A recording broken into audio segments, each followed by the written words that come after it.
4월 10일 오늘의 말씀은 창세기 23장입니다.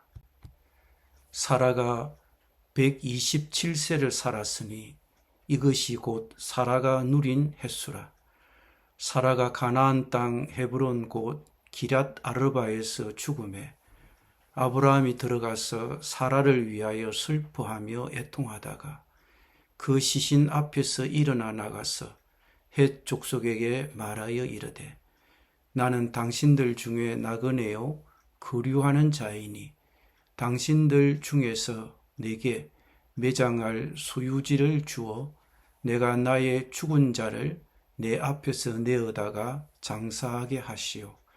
헷 족속이 아브라함에게 대답하여 이르되 내 주여 들으소서. 당신은 우리 가운데 있는 하나님이 세우신 지도자이시니 우리 묘실 중에서 좋은 것을 택하여 당신의 죽은 자를 장사하소서.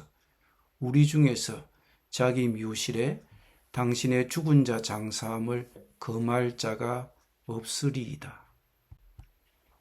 아브라함이 일어나 그 땅 주민 헷 족속을 향하여 몸을 굽히고 그들에게 말하여 이르되 나로 나의 죽은 자를 내 앞에서 내어다가 장사하게 하는 일이 당신들의 뜻일진데 내 말을 듣고 나를 위하여 소알의 아들 에브론에게 구하여 그가 그의 밭머리에 있는 그의 막벨라 굴을 내게 주도록 하되 충분한 대가를 받고 그 굴을 내게 주어 당신들 중에서 매장할 소유지가 되게 하기를 원하노라 하매 에브론이 헷 족속 중에 앉아 있더니 그가 헷 족속 곧 성문에 들어온 모든 자가 듣는 데서 아브라함에게 대답하여 이르되 내 주여 그리 마시고 내 말을 들으소서. 내가 그 밭을 당신에게 드리고 그 속의 굴도 내가 당신에게 드리되 내가 내 동족 앞에서 당신에게 드리오니 당신의 죽은 자를 장사하소서. 아브라함이 이에 그 땅의 백성 앞에서 몸을 굽히고 그 땅의 백성이 듣는 데서 에브론에게 말하여 이르되 당신이 합당히 여기면 청하건대 내 말을 들으시오. 내가 그 밭값을 당신에게 주리니 당신은 내게서 받으시오. 내가 나의 죽은 자를 거기 장사하겠노라. 에브론이 아브라함에게 대답하여 이르되 내 주여 내 말을 들으소서. 땅값은 은 400세겔이나 그것이 나와 당신 사이에 무슨 문제가 되리이까. 당신의 죽은 자를 장사하소서. 아브라함이 에브론의 말을 따라 에브론이 헷 족속이 듣는 데서 말한 대로 상인이 통용하는 은 400세겔을 달아 에브론에게 주었더니 마므레암 막벨라에 있는 에브론의 밭 곧 그 밭과 거기에 속한 굴과 그 밭과 그 주위에 둘린 모든 나무가 성문에 들어온 모든 헷 족속이 보는 데서 아브라함의 소유로 확정된지라. 그 후에 아브라함이 그 아내 사라를 가나안 땅 마므레 앞 막벨라 밭굴에 장사하였더라. 마므레는 곧 헤브론이라. 이와 같이 그 밭과 거기에 속한 굴이 헷 족속으로부터 아브라함이 매장할 소유지로 확정되었더라. 아멘.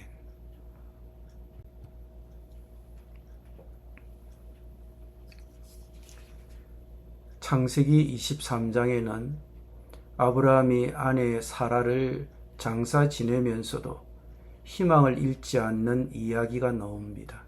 바로 믿음에 대한 이야기이기 때문입니다. 슬픔에 잠긴 아브라함이 사라의 무덤을 마련한 것은 약속의 땅에서 이루어진 일이었습니다. 죽음의 슬픔과 육체적 이별에도 불구하고 아브라함의 무덤 마련은 하나님의 약속에 대한 믿음을 보여주는 것이었고 그 사실이 바로 창세기 23장의 핵심 교훈입니다. 그것은 바로 하나님의 약속은 이 세상에서 끝나지 않는다는 것입니다. 우리가 그리스도를 믿는 것은 단지 이 세상만을 위한 것이 아닙니다. 모든 믿는 자에게 최고의 미래가 기다리고 있습니다. 죽음조차도 믿음과 소망, 그리고 하나님께서 미래에 주시는 약속을 꺾을 수 없습니다. 창세기 23장의 첫 두 구절에서 우리는 죄가 세상에 죽음을 가져왔고 온 인류가 육체적인 죽음의 형벌 아래에 있다는 슬픈 사실을 다시금 깨닫게 됩니다. 사람에게는 한 번 죽는 것이 정해져 있고 그 후에는 심판이 있습니다. 성경은 아브라함이 아내를 위해 애도하러 갔다고 말합니다. 부활을 믿는다고 해서 죽은 자를 애도하지 않는다는 뜻은 아닙니다. 우리는 애도합니다. 아브라함에게 사라를 잃은 것은 고통스러운 일이었습니다. 오늘 이야기의 핵심은 아브라함이 죽은 아내 사라의 매장지를 실제로 매입하는 것입니다. 먼저 하나님께서 아브라함에게 땅에 관해 이미 하신 약속들을 기억해 보십시오. 창세기 12장 7절에는 이렇게 기록되어 있습니다. 여호와께서 아브라함에게 나타나 이르시되 내가 이 땅을 네 자손에게 주리라 하신지라. 자기에게 나타나신 여호와께 그가 그곳에서 제단을 쌓으니라. 창세기 17장 8절에는 내가 너와 네 후손에게 네가 그리워하는 이 땅 곧 가나안 온 땅을 주어 영원한 기업이 되게 하고 나는 그들의 하나님이 되리라고 기록되어 있습니다. 아브라함은 아직 완전히 이루어지지 않은 이 약속을 겸손하게 받아들여야 했습니다. 그는 약속의 땅에서 나그네와 같은 처지였습니다. 히브리서 11장 9절에는 이렇게 기록되어 있습니다. 믿음으로 그가 이방의 땅에 있는 것 같이 약속의 땅에 거류하여 동일한 약속을 유업으로 함께 받은 이삭 및 야곱과 더불어 장막에 거하였다. 즉 그는 낯선 땅에 있는 나그네였지만 그 낯선 땅은 약속의 땅이기도 했습니다. 성경은 하나님께서 그에게 땅 한 뼘도 주지 않으셨다고 말합니다. 이것이 하나님의 약속의 본질입니다. 그리고 이것은 우리에게도 같을 것입니다. 하나님이 우리에게 하시는 약속의 압도적인 대다수는 우리가 죽을 때까지 이루어지지 않을 것입니다. 여러분은 그 약속들을 믿고 신뢰하며 믿음 안에서 죽겠습니까? 이것이 오늘 이야기가 우리에게 던지는 질문입니다. 저는 아브라함과 사라가 그랬다고 믿습니다. 아브라함이 죽은 아내 곁에서 일어나 헷 족속에게 말하여 이르되 나는 당신들 중에 나그네요 거류하는 자이니 당신들 중에서 내게 매장할 소유지를 주어 내가 나의 죽은 자를 내 앞에서 내어다가 장사하게 하시오라고 요청합니다. 헷 족속은 아브라함에게 이렇게 대답했습니다. 내 주여 들으소서. 당신은 우리 가운데 있는 하나님이 세우신 지도자이시니 우리 묘실 중에서 좋은 것을 택하여 당신의 죽은 자를 장사하소서. 우리 중에서 자기 묘실에 당신의 죽은 자 장사함을 금할 자가 없으리이다. 그들이 얼마나 관대한지를 주목해 보십시오. 그들은 아브라함을 칭찬하며 문자 그대로 그를 그들 가운데 있는 하나님이 세우신 지도자라고 부릅니다. 그들은 아브라함이 원하는 어떤 곳이든 그가 고르는 곳이라면 무엇이든 제공하겠다고 했습니다. 하지만 아브라함은 땅을 사겠다고 했습니다. 그는 선물을 원하지 않았습니다. 아브라함이 간절히 요청한 것은 약속의 땅 일부를 소유하는 것입니다. 아브라함이 일어나 그 땅 주민 헷 족속을 향하여 몸을 굽히고 그들에게 말하여 이르되 나로 나의 죽은 자를 내 앞에서 내어다가 장사하게 하는 일이 당신들의 뜻일진데 내 말을 듣고 나를 위하여 소알의 아들 에브론에게 구하여 그가 그의 밭무리에 있는 그의 막벨라 굴을 내게 주도록 하되 충분한 대가를 받고 그 굴을 내게 주어 당신들 중에서 매장할 소유주가 되게 하기를 원하노라라고 했습니다. 아브라함은 매장지를 완전히 소유하고 싶었습니다. 그는 법적으로 증명된 거래를 통해 정당한 대가를 지불하기를 원했습니다. 그래서 그는 자신이 원하는 것을 땅을 구입하기 위해 계속해서 고개를 숙이며 간청합니다. 14, 15절에 에브론이 아브라함에게 대답하여 이르되 내 주여 내 말을 들으소서. 땅값은 은 400세겔이나 그것이 나와 당신 사이에 무슨 문제가 되리이까? 당신의 죽은 자를 장사하소서라고 기록되어 있습니다. 대부분의 주석가들은 에브론이 너무 비싼 가격을 제시했다고 말합니다. 그러나 아브라함은 자신이 원하는 매장지를 원했고 더 이상 흥정하지 않았다는 것만은 확실합니다. 아브라함이 그 땅을 사서 소유권을 넘겨받았고 이제 그는 약속의 땅 일부를 합법적으로 소유하게 된 것입니다. 그리하여 마침내 장례를 마쳤습니다. 19, 20절에 그 후에 아브라함이 그 아내 사라를 가나안 땅 마므레 앞 막벨라 밭굴에 장사하였더라.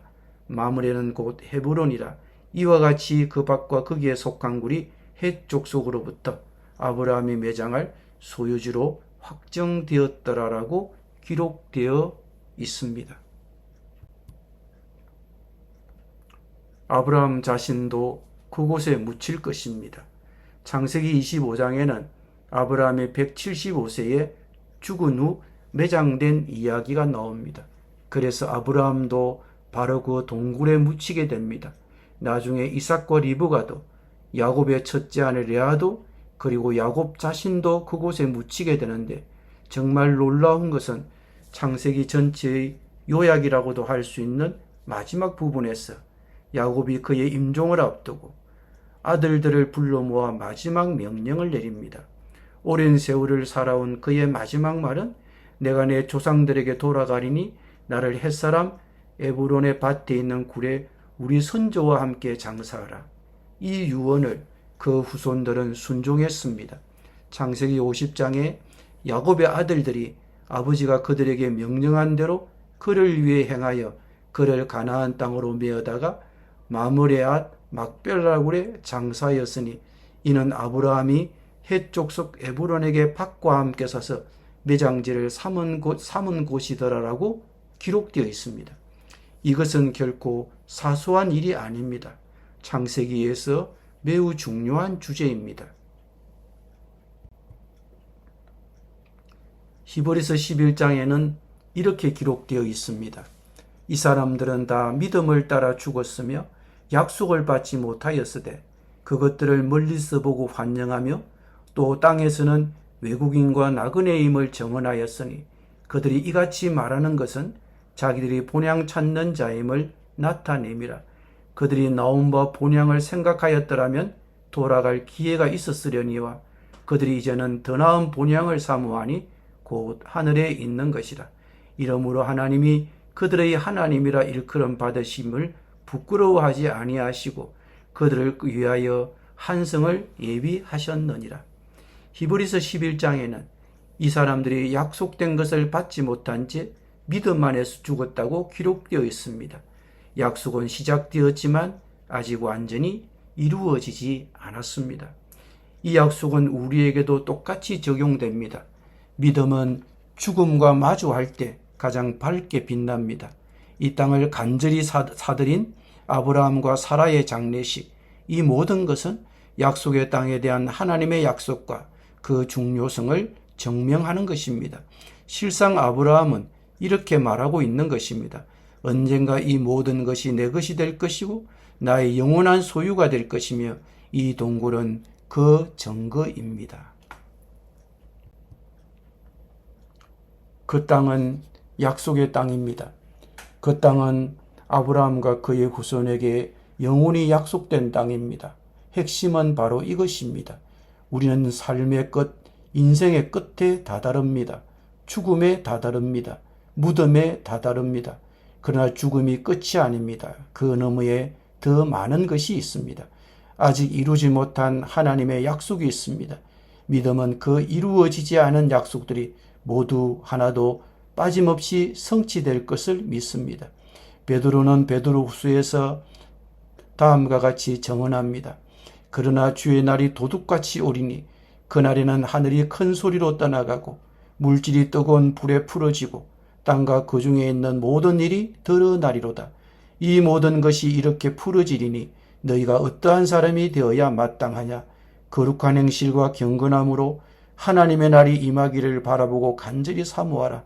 그날에 하늘이 불에 타서 풀어지고 물질이 뜨거운 불에 녹아지려니와 우리는 그의 약속대로 의가 있는 곳인 새하늘과 새 땅을 바라보도다. 우리 역시 새하늘과 새 땅을 바라봅니다. 하나님께서 아브라함과 그의 후손, 믿음으로 아브라함의 후손이 된 모든 이들에게 새하늘과 새 땅을 영원히 주시겠다고 약속하셨음을 기억하십시오. 기도드립니다. 하나님 아버지, 창세기 23장을 묵상하며 아브라함이 사랑하는 사라를 잃고 슬퍼하는 모습을 봅니다. 오늘 슬픔에 잠긴 모든 이들을 위해 기도합니다. 주님, 위로와 힘을 주시고 주님을 믿는 자들에게 죽음이 끝이 아님을 알게 하시며 부활의 소망을 믿음으로 바라보게 하소서. 주님, 우리 또한 사라처럼 제가 다른 사람들을 주님께로 인도하는 삶을 살도록 도와주시고 믿음과 강인함의 유산을 남길 수 있도록 도와주소서. 제게 주어진 시간을 청지기처럼 사용하여 인생의 항공기에 주님을 영화롭게 할 수 있도록 인도하옵소서. 예수님의 이름으로 기도드립니다. 아멘.